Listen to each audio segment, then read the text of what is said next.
In this video, I'll show you how to add a navigation to your store. So in online store, go to navigation.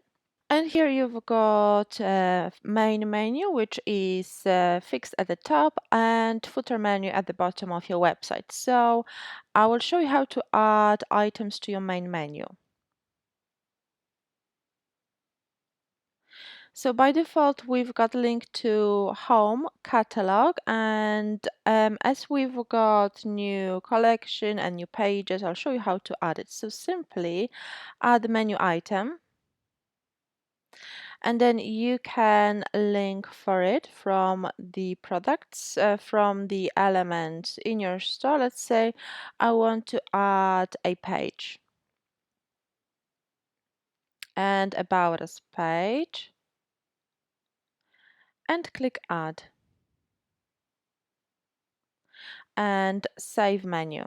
Now you can preview how it looks in your store, so simply click the eye icon. And as you can see, About Us page is in your top menu.